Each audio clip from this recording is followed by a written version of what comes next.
విశాఖ జిల్లాకు చెందిన వైసీపీ మాజీ మంత్రి గుడివాడ అమర్నాథ్ విమర్శలు బూమరంగ్ అవుతున్నాయని చర్చ సాగుతుంది.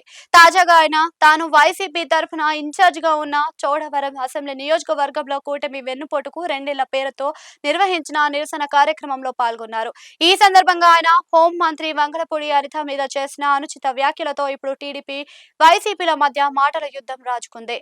గుడివాడ అనిత పనితీరు మీద విమర్శలు చేస్తే ఓకే, కానీ వ్యక్తిగతంగా నిందిస్తారా అని టీడీపీ నేతలు మండిపడుతున్నారు. అనితను మేకప్ల మంత్రి అని అంటూ గుడివాడ సెటైర్లు వేశారు. ఆమె పేరు ఎవరో చెప్పను, మీ అందరికీ తెలుసు అని కూడా అంటూ ఆయన తన ప్రసంగంలో కామెంట్స్ చేశారు. తను మంత్రిగా పనిచేసినప్పుడు వాడి వదిలేసిన బుల్లెట్ ప్రూఫ్ కార్లలో మంత్రి తిరుగుతున్నారు అని అన్నారు.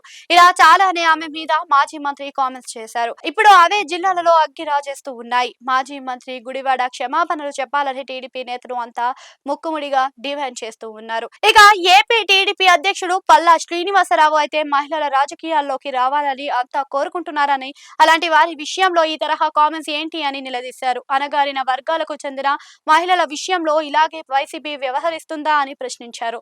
మహిళల వస్త్రధారణ అలంకరణ విషయంలోని వైసీపీకి వచ్చిన అభ్యంతరం ఏమిటి అని కూడా నిలదీశారు. మరోవైపు వైసీపీ మహిళా నేతలు గుడివాడ కామెంట్స్ ని సమర్థిస్తూ అనిత వైసీపీ అగ్రనేతల మీద చేస్తున్న కామెంట్స్ ని గుర్తు చేస్తూ ఉన్నారు. గుడివాడ అమర్నాథ్ దూకుడుగా రాజకీయం చేస్తారు. ఆయన టీడీపీ పెద్దల మీద పదునైన విమర్శలు చేస్తారు. అయితే ఒక్కొక్కసారి అవే శృతి తప్పి బూమరంగ్ అవుతున్నాయి అని అంటున్నారు. మహిళల ప్రజా ప్రతినిధులు నాయకులు విషయంలోని చేసే విమర్శలు కొంత జాగ్రత్తగా ఉండాలని అంటున్నారు.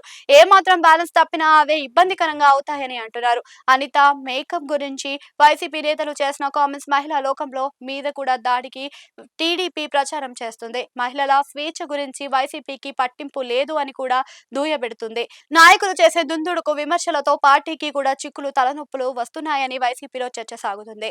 ప్రభుత్వం పనితీరు మీద ఎన్ని అయినా విమర్శలు చేయవచ్చు అని, అదే సమయంలోని వ్యక్తిగతం అంటే ఆచితూచి వ్యవహరించాల్సి ఉంటుందని అంటున్నారు. మొత్తానికి వైసీపీని ఇప్పుడు టీడీపీ గట్టిగానే కౌంటర్ చేస్తుంది. హోం మంత్రి మీద గుడివాడ కామెంట్స్ విశాఖ జిల్లాలో రచ్చరచ్చ చేస్తున్నాయి. మరి గుడివాడ దీని మీద ఏ రకమైన కౌంటర్ ఇస్తారో, ఏ విధంగా ముందుకు సాగుతారో చూడాల్సి ఉందని అంటున్నారు.